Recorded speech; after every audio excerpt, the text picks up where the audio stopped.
Coucou les merveilles, c'est Chloé. On se retrouve pour voir un petit peu les énergies de cette semaine. On approche des fêtes, on approche de Noël, donc on va voir un petit peu comment sont les énergies pour cette semaine. Je vous ai fait un tirage à 3, enfin pas à 3 cartes, non en fait, parce qu'il y en a un, je n'ai tiré que 2. J'ai fait au feeling, mais en tout cas j'ai fait 3 tirages, donc je vous propose de choisir le numéro 1, 2 ou 3. Alors, hop, 1, 2 ou 3. J'ai fait avec le magnifique oracle lumière d'Antoinette Charbonnel. Donc voilà, je vous laisse choisir et on va regarder ensemble. Si vous avez choisi le numéro 1, alors là j'ai tiré 3 cartes pour le numéro 1. La première carte, on nous montre le chakra de la gorge, on nous parle d'expression, d'élan. C'est clairement une carte qui parle de libérer sa voix. On en avait déjà parlé, c'est une carte qui était sortie aussi pour 2020. On vous dit de libérer votre chakra de la gorge. On a cette couleur bleue, vous pouvez vous entourer aussi de couleur bleue si ça peut peut-être vous aider. La lumière se trouve ici au niveau de la gorge de l'oiseau, donc libérez votre voix, osez dire votre vérité, osez parler, ne soyez pas timide cette semaine, osez dire ce qui se passe à l'intérieur de vous, c'est hyper important. On est doué de la parole, on est doté de la parole, c'est plus ça, et c'est pas pour rien, exprimez-vous en fait, c'est super important je pense pour cette semaine. On va regarder la deuxième carte. C'est drôle quand même parce on retrouve la couleur bleue, les notes de musique, ça me renvoie de nouveau au son en fait. Après ici on a une cigogne et qu'est-ce qu'on nous dit, le son voyageur. On a une cigogne qui porte un sac sûrement avec un bébé dedans. On a une idée de naissance, peut-être de nouvelles idées, il y a un côté peut-être un peu plus artistique dans cette carte.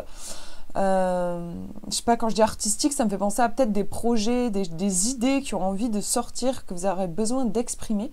Je vais vous lire la carte pour voir un petit peu comment elle parle. Celle-ci, c'est la 37. Et elle vous parle de communication, de vérité et d'harmonie. Vous voyez, c'est assez impressionnant la ressemblance avec l'autre carte. J'ai besoin de chanter, de danser, de vibrer la joie. Je me laisse envahir par le rythme et les accords qui m'entourent. Je suis portée, telle une partition, par les harmoniques de la vie. Je me sens bien, j'ai visé juste. C'est vrai qu'il y a aussi le côté suivre le flow un petit peu, suivre le courant. Vous laisser porter par cette énergie que vous ressentirez sûrement pendant cette semaine. On va regarder la 35 parce que je ne vous l'ai pas lu du coup. Ça nous parle d'élan, de direction et d'expression. Vous voyez, c'est très similaire. J'ai besoin de faire vibrer ma voix, de dire les choses, de communiquer, l'élan d'assurance qui m'habite. Je sais désormais que je suis dans le vrai, le juste et le bon et je m'autorise donc à m'exprimer. C'est vraiment des cartes qui se veulent très réconfortantes et qui vous disent que vous êtes sur la bonne voie. C'est rigolo, ça fait un petit jeu de mots d'ailleurs. Et de vous exprimer, d'exprimer votre vérité. On va regarder la dernière carte. Et c'est le jardin. Donc ici, on est plus ancré. On a des couleurs de terre. On nous parle de désir et d'action. Au niveau des mots-clés, je trouve, si on fait le lien avec les autres cartes, c'est vraiment une semaine pour passer à l'action, je trouve. Il y a du mouvement dans chacune de ces cartes. Ici, on a les oiseaux. Et là, on a la plante qui grandit. On vous parle d'action. Donc j'ai l'impression que c'est plutôt une semaine pour bouger, pour passer à l'action, pour, comme je disais, pour vous dire, pour dire votre vérité, pour aussi incarner. Là, c'est plus une carte liée à l'ancrage et à l'incarnation.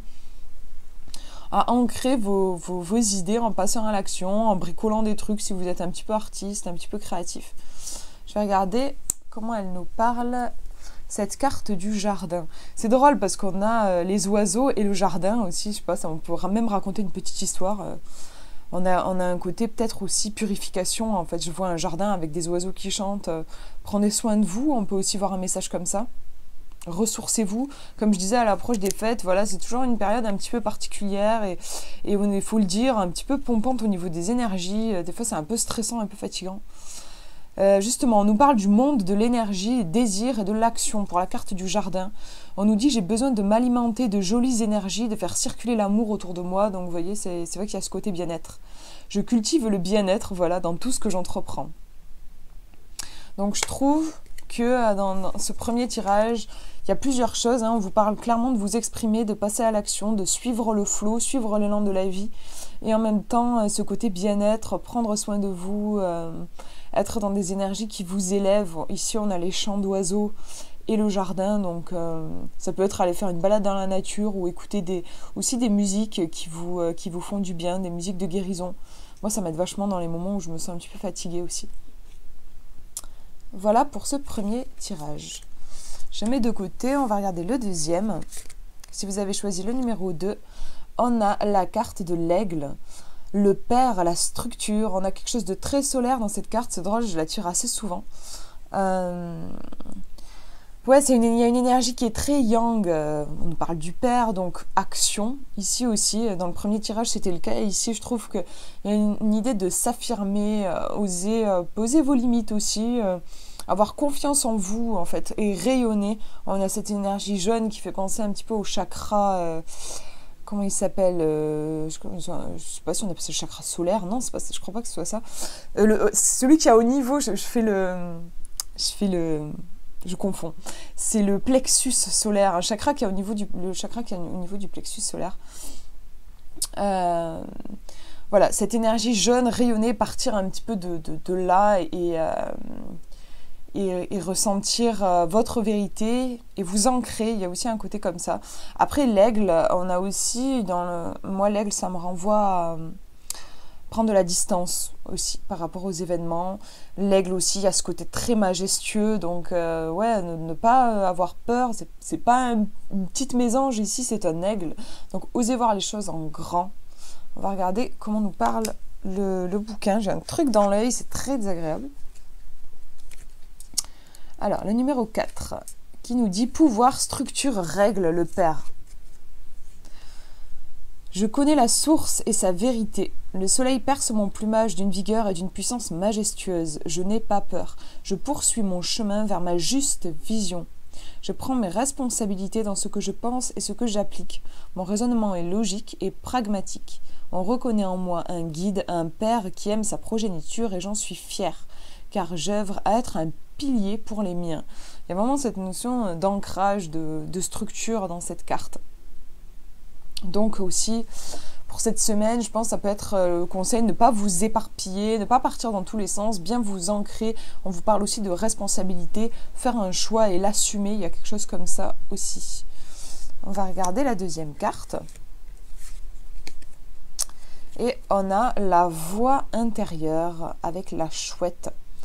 Et on a un texte, alors elle est dessinée sur un texte qui nous dit « Pour prendre de la distance vis-à-vis des événements, nous avons besoin de solitude et de silence, mais nous en avons souvent peur. Dans ce monde moderne où nous vivons cernés par trop de mots, de musique, tout ça, je ne vais pas tout vous lire puisque c'est long et puis il y a la chouette dessus.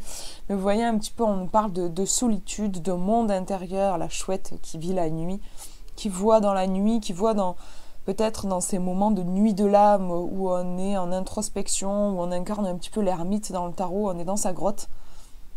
On a la chouette ici. C'est drôle parce que y a plusieurs choses. Déjà, on a 2 oiseaux.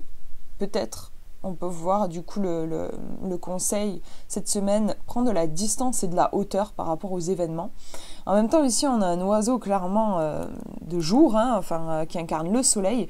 Et ici, on a un oiseau de nuit. Du coup, ça peut paraître un peu contradictoire, c'est assez étrange. Je vais regarder parce que j'ai tiré une 3e carte.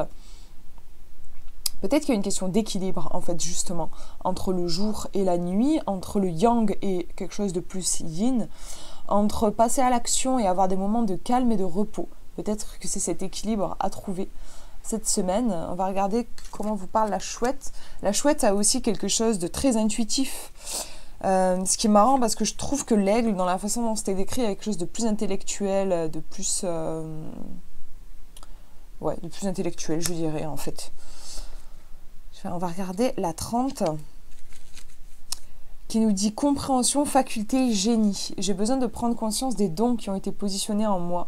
J'ai toute la perspicacité d'esprit pour rebondir. Je dois me concentrer sur ma voix intérieure plutôt que m'en remettre à mon propre pouvoir. Je me laisse guider. On a une carte ici qui est très spirituelle en fait. Se laisser guider par ses anges, par ses guides, par sa petite voix.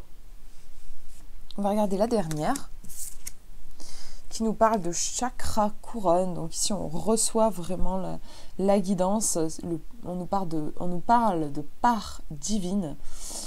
Ça renvoie, je trouve, à la chouette, ici, qui nous parle de, comme je disais, ce côté spirituel. On va regarder ce qu'il y a écrit dans le bouquin. Je vais tomber mes cartes. Alors, c'est la 41. La 41 qui nous parle de bénédiction, de connaissance, et de part divine. Connaissance, il me semble que c'était présent aussi chez la chouette. J'ai besoin de reprendre possession de la part divine qui est en moi, et j'en prends conscience, je n'en ai pas peur, puisqu'elle me conduit au bon endroit et au bon moment. Je suis validée par l'univers et j'ai la foi en mon potentiel. Ok, donc je vais regrouper les petites cartes et on va faire un résumé. En fait, je pense que, parce que c'est qu'elle se détache, je trouve que cet aigle se détache du tirage. En fait, je dirais intuitivement que si cet aigle est sorti, en fait, c'est le côté, parce que les cartes, elles ont plusieurs côtés, en fait, et des fois, on ne sait pas forcément où regarder. C'est pour ça que c'est intéressant d'en tirer plusieurs, parce que du coup, on peut mieux centrer son attention. L'aigle, ici, je pense qu'il nous parle dans le sens majestueux, vraiment. Et il y a un côté aussi spirituel dans l'aigle, notamment chez les Indiens d'Amérique. Ils avaient vraiment... l'esprit était incarné par l'aigle. Et voyez, on retrouve en fait dans toutes les cartes cette idée un petit peu de part divine à l'intérieur de nous. Chez la chouette aussi, qui nous parle de notre petite voix intérieure, notre part divine. C'est notre intuition, incarnée par notre intuition. Et ici, le chakra couronne, clairement, canaliser les messages qui viennent. Donc en fait, je pense que c'est plus dans ce sens-là. Après, voyez comment ça vous parle vous, mais moi je dirais, cette semaine, on vous conseille de vous confier à plus grand que vous, en fait. De ne pas avoir peur, enfin peut-être que vous pouvez avoir la trouille un petit peu cette semaine, et on vous dit d'avoir confiance et de vous en remettre, voilà, à plus grand que vous, à vos guides. D'avoir confiance dans cette part divine, parce qu'on a tous, c'est comme si on était tous un bout du divin, on a vraiment quelque chose de très lumineux à l'intérieur de nous, mais qui souvent est parasité, comme ils disent là avec la chouette, par notre société, où c'est un brouhaha constant, plein d'informations, et parfois on ne ressent même plus cette lumière à l'intérieur de nous, qui est pourtant bien là. Donc voilà, je dirais ça... J'axerai vraiment sur le côté spirituel, en fait, pour vous, pour ce tirage. Et on va regarder le dernier tirage. Alors là, je n'ai tiré que 2 cartes. On a la première qui nous parle de l'élan, travail et responsabilité. On a ce vélo dans cette végétation, on a l'impression qu'on est à la campagne. On a ce vert qui est très présent, qui renvoie pour moi à de la purification. On nous parle d'élan, de suivre votre élan, comme si vous alliez enfourcher votre vélo et vivre une aventure. Cette semaine, il y a un côté vous mettre en mouvement, clairement, pédaler, faire tourner les choses. Responsabilité, travail, là, vraiment, on vous pousse en avant, à oser entreprendre des choses, je pense. Je vais regarder et vous lire un petit peu le livre. Travail, organisation et responsabilité. J'ai besoin de prendre mes responsabilités pour continuer mon chemin avec brio. Je saisis les opportunités qui s'offrent à moi. J'ai acquis toute la sagesse nécessaire au fur et à mesure de mon parcours pour continuer sereinement. Donc voilà, vraiment saisir les opportunités avec confiance. Parce que aussi c'est un petit vélo dans une campagne, c'est pas un train lancé à toute vapeur. Donc il y a quelque chose dans le vélo aussi je trouve de calme, de paisible, de silencieux. C'est un des rares moyens de locomotion qu'on a encore aujourd'hui qui fait pas un bordel pas possible. Donc à votre rythme, mais lancez-vous. On va regarder la deuxième carte. Très très belle carte, ma préférée, la grâce, qui vous parle de créativité et de beauté. On a une fleur au milieu et ici une petite fée. Vraiment pour vous cette semaine, je pense que voilà, on vous conseille de vous montrer, de faire fleurir les talents que vous avez à l'intérieur de vous. On vous parle de grâce et d'élan. Vraiment, moi ça me fait penser à une danse en fait. Entrer dans la danse de la vie avec légèreté, comme je vous disais par rapport au vélo. Ici, vous voyez, on a la grâce, on a quelque chose de très doux, de même féminin ici dans cette carte. Donc n'y allez pas comme un gros bourrin en vous mettant la pression au taquet, en voulant tout défoncer. Allez-y doucement, respectez-vous. Mais oui, avancez, montrez-vous. Bon, ici, on vous parle de créativité. Laissez parler votre spontanéité, votre côté un petit peu féerique. Laissez-vous inspirer par l'énergie des fées, très pétillante, aussi très douce. Mais voilà, ne pas avoir peur de mettre de la beauté aussi dans votre vie. On va regarder la 36. Et je trouve que c'est un très joli tirage. Enfin, moi, c'est des énergies qui me parlent beaucoup. On a donc la créativité, l'art et la beauté. Et j'ai besoin de sourire, de m'émerveiller et de remercier la vie. Je suis en état de gratitude et d'acceptation face à ce que je traverse. Je laisse irradier mes talents les plus poétiques. Voilà pour cette guidance de la semaine. Bah, écoutez, je vous fais de gros bisous. Et prenez bien soin de vous, voilà, coucounez-vous. C'est une période, je trouve, qui est importante, où c'est important de prendre bien soin de soi. Moi, je mets des gros pulls bien douillés. Je vous fais de gros bisous et je vous dis à une prochaine, dans une prochaine vidéo.